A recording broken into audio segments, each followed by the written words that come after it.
Well, I was talking to Ian. He wants me to fight Philly D. No, really? Okay. And I was like, that guy has one spleen, man. I'm gonna fucking kill him. He has like an organ thing. You guys like his. You got all kinds of things. No, but I don't have organ failure. Man. I shit myself. DeFranco was too stunned to speak. Okay, so in Ethan's defense, it is true that I only have one spleen, but that's because everyone only has one spleen. Actually, that's not true. About 10% of people have two spleens. It's called an accessory spleen. I just learned that this morning. But we'll get to that after I say, sup, you beautiful bastards. Welcome back to the Philip DeFranco Show. I'm just giving you treats this week. Today's show is another XXL one, and afterwards, top link down below, and I'll include a link right there. We're there. I'm giving you over 10 more minutes of after show over on youtube.com/DeFrancoDoes, so check that out. But let's just jump into it. So the first thing we're gonna jump into is in the aftermath of the success of Creator Clash. There's a lot of FOMO. You've got a ton of online creators publicly contemplating, do I want a box? Do I want to be a part of the next event? And if so, who would I fight? Yesterday, if you watched H3 TV, the news broke. He said Philly is seriously considering fighting. Which was absolutely massive news to a number of people, including me, because that's not a thing that's happening. I haven't talked to iDubbbz in 3.5 years, so partly in pursuit of finding out who the fuck is lying about me, as well as to provide equal representation for yesterday's Dr. Mike interview, we have iDubbbz coming in for a quick chat to talk about his side of the controversies we discussed yesterday, as well as what happens from here. God. Yeah, the other guy looks so much worse than me, man. So much worse. Yeah, no, this is actually, I will say, this is, for what you guys were throwing, I'm glad to see, like, this is it. Oh, yeah, I'm good. He only hit me in the head. He didn't hit my body at all. My body's looking hot. Well, I gotta ask that too. When you were swinging at his body, were you thinking about points, or you were like, I'm gonna do the thing where I work his body and he's gonna get tired? The second thing, I really wanted to stop him with like a big body shot. Oh, so you're just going for the liver. You're just oh like, yeah, yeah. Hit that. Yeah, some organ. I wanted some organ to explode, but it didn't happen. So yeah, the first thing I have to ask you is, did you tell Ethan Klein that I was interested in boxing as a way to trick him into fighting me? Well, I thought you. I don't know where I heard it. I thought you were interested. What? What are you talking about? I don't know. Maybe it got lost in communication, but I thought you were down to fight. At least Ethan. Ethan and you would be a good fight. I don't think it would be a fair fight, even though yesterday he said he could kill me. Oh no. Was that confusion, or is that a tactic that you use to actively get some of the people on the last card to fight? Oh no, not at all. Everyone was super down to do it without like even knowing who their opponent was. Really? Yeah. They just knew like, yeah, make sure it's like we've been telling everyone like we want a fair fight. Like the only like fight that may have not been fair is the huge discrepancy between like Harley and Aaron. But Aaron was like all game for it. Aaron. When you talk to him, he's like, I'm going to fucking destroy Harley. So I was like, all right, let him do it. Let him do it. Do you have an idea so far? I know that it's still available on Moment House, but do you have an idea so far on how many pay-per-views sold, or as far as how much has been raised for charity? Or obviously that number is still changing. Yeah, I think it's going to be well over 100,000 pay-per-views sold and over $1 million for charity. So badass. Yes. I'm torn on it because I love that you did it and that there's a charity aspect, but secretly I've wanted to train for like 3 years, and like when I get to 40, that's when I was gonna do my get the bag fight, and now we got to do it to help other people. Yeah. You can't do your get the bag fight. Sorry, Phil. Who would fight if you had to fight someone? Well, now that you threw it out there, Ethan Klein does seem interesting. Either that or Belle Delphine. I think I have an equal chance against those two. Belle might fight. She seems hella keen. I also have to ask you about the controversies regarding the change in rounds, because I know that was a thing that a lot of people were talking about. I think one of the co-creators gave a statement, but I just didn't know if you had seen that or if you wanted to confirm as far as why the rounds changed for your fight with Mike. Yeah, I think it was just an error on the part of the commission or the timekeeper or something like that, where, it was the same the whole night. And then Dr. Mike and I's fight was the only one that was different. We were doing 12-ounce gloves, 4 3-minute rounds, because we were trying to simulate a pro fight as close as we can, because we couldn't. The commission didn't want us to do that. So the only difference would basically be that we were doing 12-ounce gloves instead of 10. But it's understandable, the confusion. Yeah, I mean, no conspiracies, no worries about it. It happened. Do you agree with the sentiment Mike put out that it might have saved you? I mean, I don't know. I don't think it would have saved me. I feel like I do a lot better in the last minute because we've been training 3-minute rounds all the way up until the day. It kind of goes both ways. I think a lot of people were saying like, oh, he was on him in those last, 5 or 10 seconds.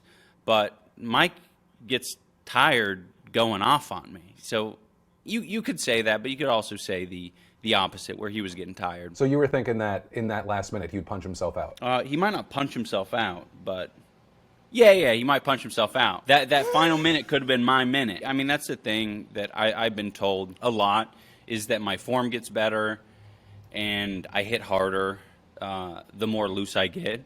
And the looseness comes, sort of in that final minute a lot of the times. Regarding getting hit, what are your thoughts on people making a big deal, or maybe it's a big deal to you, as far as the glove touch in the second round? I think some said he might have also done it in the first round, but specifically glove touch and then immediate swing. Yeah, I mean, I only really noticed it in the second round, and it was a bit of a meme in the moment. I was like, I don't like that. I think my fight with Dr. Mike was one of the more different fights of the night because Dr. Mike is super competitive. I don't think I'm quite as innately competitive as he is. I think he would fucking try to take any advantage that he can to make it happen. Not saying that he intentionally did that or anything, just that I wasn't start fast, I gotta fucking enter his corner immediately and go for it. I'm like, the better boxer will win. Let's meet in the middle and fucking, beat each other up. Let's do it. So now that you've thrown this successful event, what do you do from here? Is there definitely a Creator Clash 2? What does that look like? Because I know Mike was hyped on it. We're definitely doing a Creator Clash 2, and hopefully even more after that. A lot of people come to us wanting to box, and since I'm on your platform, I will put it out there. If any creators want to box, just hit up the Creator Clash Twitter account. The DMs are open. We're looking for people of all different shapes, sizes, backgrounds, you name it. And for you, because I saw on that you're going to drop weight, because I imagine being that size for your frame does not feel normal. You're dropping down to 160, 168, and who would you want? Dream, one or two dreams? Dreams? I mean, dream opponents, oh man, I don't know. Anyone who would fit in the right category. I'd take on XQC. I don't think he would do particularly well, but, XQC, PewDiePie, he might be a little too short. But yeah, I mean, we're looking for athletic. I like the way that you call out. You're like, I like this guy, but it might be too easy. He's kind of shit. Well, I want big names. I mean, that's why we got Dr. Mike, is because I was he's got a large following, and I really didn't care that he was a bigger guy. We just knew that we needed big names to make the event a success. I just want to say I am grateful to all the fighters. They killed it. A lot of them were super nervous, and they put a lot of trust in Anissa and I couldn't be more grateful. So thank you to the fighters and their coaches and everyone involved. And so ultimately with this story, I think there are a few final things to touch on. One, if both Ian and Dr. Mike do not think there was some conspiracy, it was just a simple mess up as far as the rounds end, they have no bad blood about that punch in the second round, everyone on the internet should probably chill the fuck out. And two, Ethan Klein, I never said I wanted to fight you. If I did, you would get hurt. And that would go against my monetary interest, because then I wouldn't be able to put your beautiful face in my thumbnails. And lastly, the question I want to kick out to you, beautiful bastards, is even though I would not fight, who would you like to see me fight? And then, if you're wondering why I'm so confident I could drop Ethan Klein, that actually brings us to today's fantastic sponsor, Athletic Greens. AG1 by Athletic Greens is a foundational nutrition drink that has created a movement around simplifying your health routine. It supports your energy, focus, gut health, digestion, immune system, and more. For each scoop of AG1 is 9 health products in one, giving you the equivalent of a multivitamin, of probiotic minerals, and more, so you don't need other supplements piling up on your countertop. And Athletic Greens invests in high-quality ingredients, going above and beyond to ensure what's on the label is exactly what's in the powder. I've been taking AG1 for a while now, and I love it. It mixes well with water, and it's honestly the best tasting nutrition drink I've tried, making it an easy habit to stick to. The best part is that they're giving you added immune system support with a free 1-year supply of vitamin D plus 5 individual travel packs with your purchase. And honestly, it'll be hard to find a better, more comprehensive supplement, so head on over to athleticgreens.com/DeFranco, or just click the link down below for their best offer of all time. And the offer is available in the United States, Canada, UK, and Europe, so don't miss out unless you are Ethan Klein, in which case movies, please miss out because I need the edge. And then, in one of the more requested news stories today, let's talk about Canadian clinical psychologist, YouTuber, and famed anti-snowflake Jordan Peterson quitting Twitter, or at least saying he's doing so after, for some reason, going after a plus-size model. With Peterson seemingly out of nowhere responding to a Sports Illustrated cover featuring plus-size model Yumi Nu, writing, "Sorry, not beautiful, and no amount of authoritarian tolerance is going to change that." Cool stuff, lobster boy. So essentially, Peterson is boiling down the entire very complex issue of body acceptance to nothing more than this just being part of the woke agenda. And well, of course, Peterson is Peterson. He has his defenders. Many people just dogpiled onto his take, with people saying things like, Jordan Peterson insists that women accept traditional beauty standards, but when his guy fans can't attract a woman, he wants to create like a no-pussy task force to address the matter. Many also taking in a moment to reflect on and just breathe in Peterson's natural beauty, which then eventually led to Peterson, aka the prettiest princess in the world, to announce that he would be leaving Twitter, saying in a series of tweets, "I recently stopped accessing Twitter for 3 weeks as an experiment. I had some of my staff post video links, etc. It was a genuine relief. I started to read and write more. I started using it again a few days ago, and I would say that my life got worse again almost instantly." And adding, "The endless flood of vicious insults is really not something that can be experienced anywhere else. I'd like to follow the people I know, but I think the incentive structure of the platform makes it intrinsically and dangerously insane." And actually, here's the thing, J-Dog, I am in agreement that Twitter sucks. It is a hellscape. But with you being you, I really have to wonder, are you that unself-aware and blind? Right, as one person explained, from out of nowhere, you decided to tweet out to 2.7 million people that you thought a woman is unattractive. Resist the temptation to complain about getting your fifis hurt. Though, I do want to note, it's not just Peterson, though he got most of the spotlight here. We also saw takes like this from professional poker player Doug Polk, writing, "I understand we want to focus more on positive body image, especially in a time where people are more critical of themselves than ever, primarily from social media, but putting obese people on the cover of Sports Illustrated sends a horrible message about health and well-being." Which is really why I think it's important to end on this almost prophetic message Yumi Nu wrote as part of her shoot with Sports Illustrated, with her saying, "Even here in the US, where a lot of the fashion industry has become more inclusive toward people with bodies like mine in the last few years, some people, for example, designers at certain high-end fashion houses and dumb, angry guys on the internet, among others, just haven't quite figured out yet that people who look like me belong everywhere everyone else does. But to them, I say, we'll wait, we're here, and we're not going away." But they're also telling People magazine that if her 13-year-old self would have seen this photo shoot, I think she would have lived a different life with a different headspace. You know, this is a story that we've talked about on the show before. I think that there needs to be a difference between body positivity and the glorification of an unhealthy lifestyle. But like, and once again, it's a personal thing. But like, when I look at this cover, I don't see it as promoting being unhealthy. I think it's trying to be inclusive, show people that not everyone has one body type, that you can still look beautiful. That, and you really realize this as you grow up, one of the sexiest things in the world is confidence. Because at the end of the day, 98, 99% of us know that if we, take better care of ourselves, it's better for our health. Like, I'm currently down 30, 35 pounds from my pandemic high. I feel better than ever. All my health numbers are where they need to be. But I'm just as valid a human being as I am today than I was several months ago. And when I was at that weight, I already felt shitty enough about myself as is. I didn't need Jordan Peterson being like, not attractive. And so for me, this is less about, glorification versus acceptance. I feel like that debate is more nuanced. Rather, the big standout is Jordan Peterson being a sensitive hypocrite. But hey, that's the story. A little bit of my takeaway. Now, of course, I pass the question on to you, whether you agree with me or not. And then let's talk about this bizarre mess of a news story. Right, so this all starts with a Ring doorbell video of a 9-year-old white kid coming up to a black family's home, beating on the door, and then cracking a whip in broad daylight. And from there, a woman opens the door and says, "Little boy, you better get your from off my porch beating on my door like this. I will call the police. You need to leave. Don't you ever beat on my goddamn door like that. Go." And this story brings us to the game show part of today's show. Did it happen in Texas or Florida? And if you guessed Florida, you are wrong. It was Texas. But the thing is, this didn't just stop with the doorbell incident. According to the Nashes, the black family in this incident, the boy also used the whip to leave a deep scratch on their car. So they say they go over to the boy's house to have a conversation with his dad, Brian Thomas Brunson, and then this happened. Right away, the situation's tense. Your son beat on mine. I need to talk about these damages to my car. Your son, let me show you the video. If you come outside and talk like an adult, then maybe we can figure it out. This continues for several more exchanges before Brunson opens the door. Notably, he's armed with a gun at his side. From there, things continue to escalate. The Nashes want to show him the video of his son and get him to pay for the damages, while Brunson accuses the Nashes' son of jumping his. Brunson also claiming that the families had beef before this, and you can hear the Nashes claiming that their son is older and doesn't even go to the same school. But whatever the facts are regarding their relationship and the background, the two men then get very heated. They start cussing. Brunson yells at the Nashes to get off his property. It appears like the two might start fighting. And then you hear this. Do it! No, baby, get back!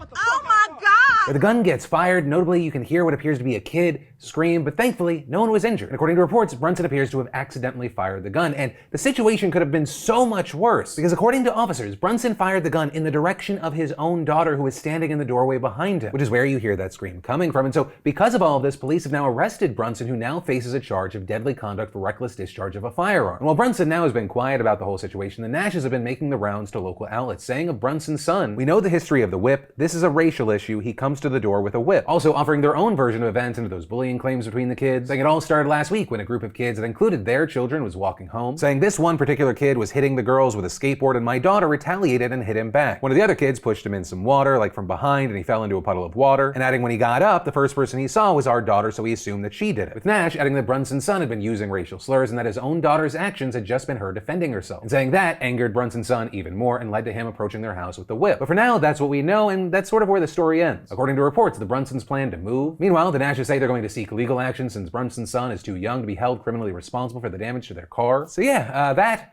is where we are right now. And then, do y'all remember about a month ago we covered the story about the UN politely asking the UK to stop pairing single Ukrainian women with single British men? With reports blowing up at that time of horny men using the Homes for Ukraine program to prey on desperate refugees. Well, now another disaster has popped up, and this time it's leaving people homeless. So to recap, the government launched the program back in March, giving £350 a month tax-free to households that sponsored a Ukrainian, with 100,000 Brits signing up on the first day alone. But now, a lot of those eager, often well-meaning people are realizing what they signed up for. Because as it turns out, it's not easy or simple to just suddenly welcome an adult human being into your home, and many have failed to anticipate the commitment that would be required of them. And so you have community groups warning that growing numbers of sponsors are kicking out their refugees, sometimes only giving them 1 day's notice, with inciting factors including cost, personality and cultural clashes, hosts not setting house rules, misunderstandings, and communication problems. And some of the people are just assholes, right? You have this one sponsor demanding a 36-year-old refugee pay for utilities, and when she didn't, she was kicked out, which, by the way, you are explicitly not supposed to do, right? You get the £350 a month so you don't have to shake down poor refugees for cash. And with this, you have the deputy leader of the city council where that incident happened saying, the government's Homes for Ukraine scheme has been badly put together. Among its flaws is the fact that there is no mechanism for councils to transfer a Ukrainian guest to an alternative sponsor when something like this happens. Also, in another case, you had a 43-year-old Ukrainian woman moving in with a couple who arranged her flights and documentation. Everything reportedly going well. At first, she feels loved and cared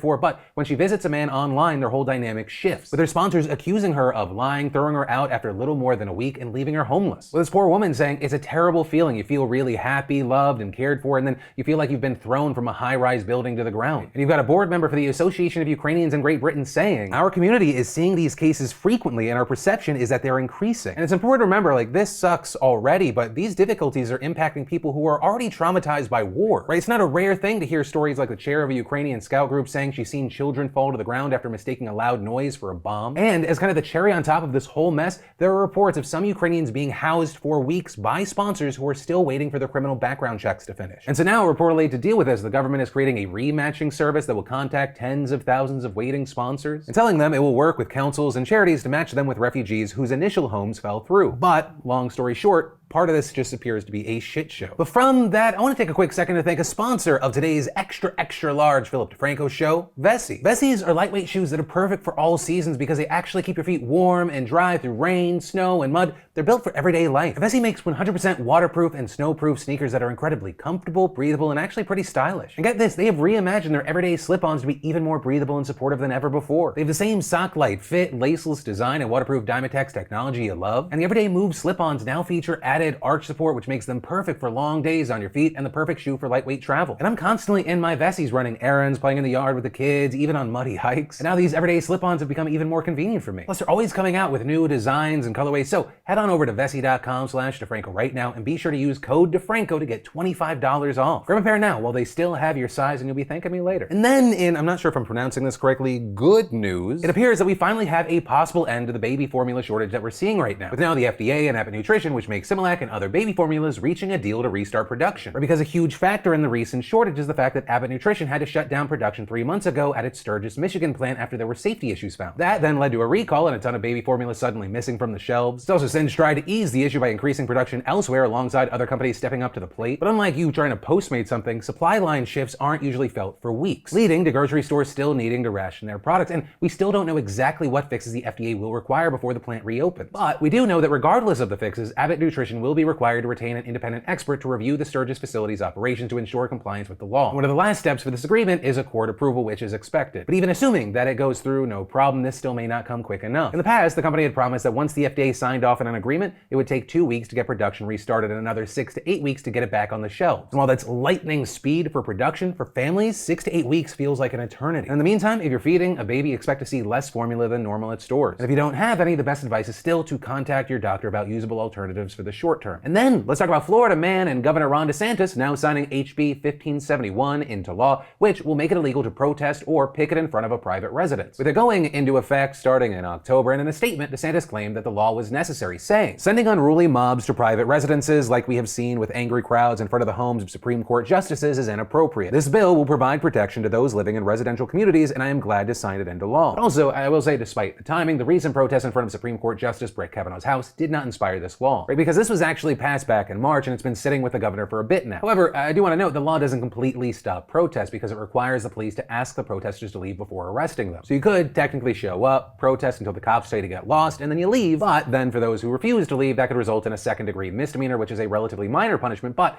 enough time to land you in court and get you possible jail time. And then repeat offenders will likely see stiffer and stiffer sentences. And this anti-protest law would be a significant restriction on where people can protest in Florida. Right? Previously, the only law protecting private residences from protests is a federal one meant to protect judges in certain circumstances, which is why we've seen some Republicans pushing for the DOJ to go after the Kavanaugh protesters. You know, this law isn't DeSantis' first crackdown on protests in the Sunshine State. Back in 2021, he signed what was referred to as an anti-riot law that granted civil immunity to drivers who ran over protesters blocking roadways, though that law is currently in legal limbo after a judge subsequently blocked it. And so with this story, I'd love to know your thoughts. Do you think that it should be illegal to protest or picket in front of a private residence? Yes, no, why not? Also, with that previous mention of the Supreme Court, we should talk about Senator Ted Cruz's win yesterday. So if you didn't know, the Federal Election Commission was suing Cruz because he had used post-election funds to repay a $260,000 loan that he had given to his campaign during the 2018 Senate campaign. But the 2002 Bipartisan Campaign Reform Act explicitly blocked politicians from spending more than $250,000 in post-election funds to repay loans, and anything over that amount was considered a campaign contribution. But here's the thing, this isn't like Ted Cruz accidentally going over $10,000. What even is that? Cruz knew what he was doing and specifically paid more to challenge the law's constitutionality, which the Supreme Court ultimately did in a 6-3 decision with Chief Justice John Roberts saying that, quote, "This limit on the use of post-election funds increases the risk that candidate loans over $250,000 will not be repaid in full, inhibiting candidates from making such loans in the first place." With Roberts going on to write, "There is no doubt that the law does burden First Amendment electoral speech, and any such law must at least be justified by a permissible interest." One of the main things to understand is this ruling is actually in line with past and extremely controversial Supreme Court rulings that campaign contributions constitute a form of free speech and are protected by the First Amendment. But just like with those past rulings, there are heavy concerns that this ruling could open the door to corruption, or because the law was enacted to prevent candidates from using their campaigns as a vehicle to build wealth after an election has ended. For example, Representative Grace Napolitano, she made a $150,000 loan to her campaign with 18% interest back in 1998, which was later reduced to 10%, and as of 2009, she had raised $221,780 to repay the loan, with $158,000 being classified as interest, so she ended up making more on just interest than the entire amount she loaned. And so with yesterday's decision, a similar scheme could be used by lawmakers. You loan your campaign money with interest and allow wealthy people and businesses to step up at any time to pay it down without the risk of losing any money after a campaign season ends. And I think it's important again to reiterate that any interest on the loan is just profit for the candidate, but not as like a political figure, a person. With Justice Kagan pointing that major issue out in her dissent, writing that a candidate who gets contributions that directly increases his wealth is likely to be more grateful than for ordinary campaign contributions, which do not increase his personal wealth. Which is why online you had people saying things like the right-wing majority on the Supreme Court just ruled in favor of Ted Cruz to make legalized bribery of politicians even easier, as well as loan your campaign lots of money, get elected, then fundraise so people can buy favors by donating money that goes directly into your personal bank account. That's bribery of a federal official, not free speech. But there is one big asterisk to all of this that Justice Roberts touched on. There are still limits on how much a candidate can receive from a single source. Or one person can still only legally give $2,900 to a candidate. But even with that, you have others arguing it can even be bigger than bribery. With people arguing you've just turned running for office into a profit-making center for individuals. Right? Why should a politician limit themselves to just putting money into the stock market or real estate, which could go up or down, if you can just run for office? You loan yourself, I guess, however much money you want now, for the sake of this, we'll say $1 million, at an interest rate that's never been clearly defined by the FEC, and at the end of the day, you just pay yourself back and all the interest is profit. But ultimately, that is the end of that story and today's show. But today it doesn't have to be, because I uploaded a 10-minute after show over on DeFranco Does. You can click or tap right there or link down below. Definitely watch it. But no matter what you do, my name's Philip DeFranco. You've just been filled in. I love yo faces, and I'll see you tomorrow.